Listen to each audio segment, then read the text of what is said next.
Hello and welcome. My name is Robert Kintigh, and I'm here once again today to bring you some insights, some tips. And what we're talking about today is about building trust in relationships online. A lot of people can figure out how to connect with people, but then they struggle to kind of like advance the relationship online to get people to really to buy into them and to get them to know, like, and of course trust them, because that's who people buy from. So I thought it'd be good to put out a quick video to kind of go through some of the elements that are important when building trust online with your relationship. So let's get into that. So here's what I call really the 5 main steps to building trust online. First one is that we're going to build a profile of who we are and who we're looking for. We're going to learn to help people. We're going to learn how to gain confidence in building trust online. We're going to learn how to ask for help back. And lastly, we're going to complete the whole picture with what I call attraction marketing or image attraction. So those are the 5 main steps to building trust online. So let's kind of get into each piece. The first one is that we're going to build a profile. Now, in my book, my opinion, the way in what I talk about building a profile, it's kind of a two-sided coin. The first side is we're going to put out there information and an image of who we are and what we're about. Okay? But the other side to that is that we also have to take time to observe who we're trying to build relationships with and to match up our profile with people that'll work well with us. It's not anybody, everybody, and somebody, because that'll equal nobody. We need to specifically go after niches and certain types of people that are a good fit for what we're doing. So here's how we're going to build that profile, other than the obvious of name and phone number, and I love to golf and read books and all that kind of stuff. That we're going to take and we're going to spend time observing people. It's very important. We are in a people business, okay? Network marketing is all about people. So you have to hone in and work on your skills, and observing people is paramount to building relationships. The second thing we're going to do is we need to learn to ask a lot of questions. That's how you build trust. That's how you build relationships. You ask high-gain questions to get the other side to open up to who they are and what they're about.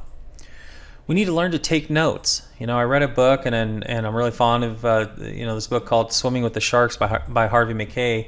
And what Harvey has is, or what he designed, is what he called the Mackay 66. And what the Mackay 66 was 66 questions that Harvey Mackay, felt that if the more of those questions you could get answered by researching, investigating, asking high-gain questions, the better chance you had of a solid relationships, the more money you could make. So if you were struggling to make money with a relationship, you probably only had 10 or 15 of those questions filled in. Because you didn't sit down and go, okay, when's your birthday? When's your anniversary? How many kids do you have? Where'd you meet your wife? It's not like that. You had to actually dig in and get to know that person in order to fill out these questions that you carried along with you, wherever you were at. And so when you made a lot of money, you could go back and look at that profile, and you probably would discover that you had 50, 52, 58 of the questions filled out of the 66. Very smart. So you need to learn to take notes. Lastly, we're online, but people need to see you, right? They can't physically see you, so they need to see pictures. They need to see video. They need to see something visual, so they begin to formulate in their mind who you are and what you're about. Okay? Using a generic picture on Facebook or Twitter or one of those sites really hurts you so much you just don't even have a clue. Sort of like the guy there on the screen with no face, right? Just like an avatar. People want to see hair and eyes and everything else and expression. They want to feel like they know, like, and trust you, and a picture does that. So to build trust, you must know who you're building a relationship with. That's extremely important, and once you understand that, then you'll know why these things are so powerful. So step 2 is we need to learn how to help people. Okay? It's the way to get the biggest paycheck in this industry. You learn to help people, your paycheck will be full. So the first thing we need to do is determine their needs. Okay? We need to know how we can help them. The second thing we need to do is formulate a plan to help them. Now, as we start going through this, you may go, whew, man, I ain't got this kind of time. What's this guy talking about? Well, let me tell you what's going to happen very quickly as you learn to start doing this manually like we are right now, is it'll become second nature to you. It won't be a chore. It'll be so easy. Where it was a struggle to help 1 or 2 people, suddenly you're helping like 10, 15, 20 people, and you're not even using a fifth of the effort as when you first got started. So keep that in mind.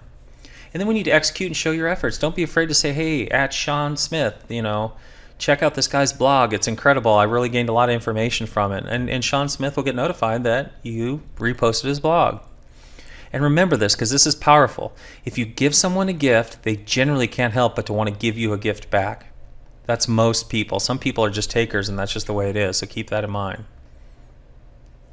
Step 3 is we need to learn to gain confidence in building relationships.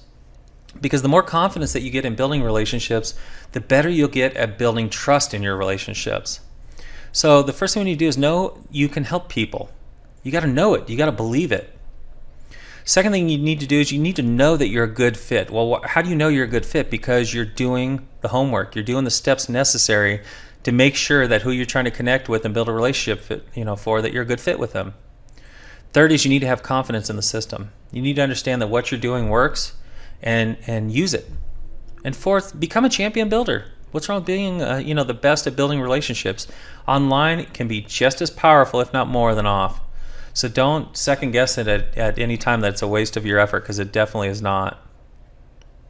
Step 4, how to ask for help. First thing is, if you give people a gift, they want to give back. We've already discussed that.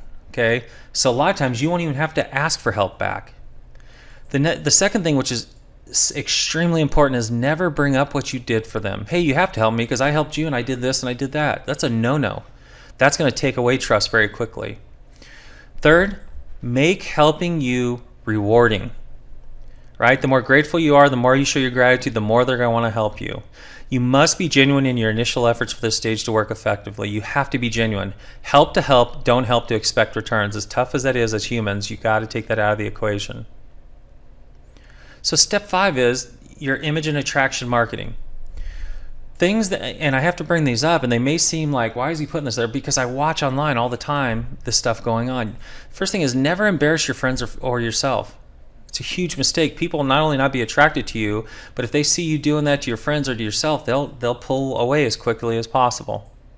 Attract people with your actions or your words. Okay? Posting stuff about somebody else all the time says a little bit about you. Posting all that stuff most of the time, tells people that, where's your thoughts? What are you about? Okay? Thirdly, watch what you display online at all times. You think no one's paying attention, or you think they are, but you think it's okay. Stand back and be open and honest, and give yourself a critique of what you're putting out there. Once you put something online, it's out there. Display who you are to attract the people that you want in your circle. It's very important. So building relationships online is very visual. People want to check out what you're about before they decide to engage with you. Be selective and smart who you're trying to connect up with, and always look for ways to help others first. Project your image in the style that you want in your life. Be a professional and take notes on people so you can relate. So here's one of my favorite parts, is solid relationships require trust. Well, let's give you an action item. I think this is very important. I want you to go through and look through your Facebook friends who you are not too familiar with, if at all, and figure out a few ways to help them. Either repost for them or support a cause or their business, something that will help them and make a difference in this relationship. Make sure they know you are just trying to help, and be genuine. And then I want you to take note as to what occurs. See if you get a response back. See if what you posted after make sure it was any good. Maybe it wasn't that good and they go, oh, that's great. Be genuine, and you'll be surprised in the return that you'll get with it. So I hope this has been helpful. We only took about 8 minutes of your time. If you have any more questions, there's my contact information right there. Get a hold of me. I'd love to be able to help you. And more importantly, I'd love to be able to help you to grow your GenEpic home-based business, or who knows, maybe I can help you with another business. So until next time, thank you so much for your time and your attention, and we greatly appreciate you.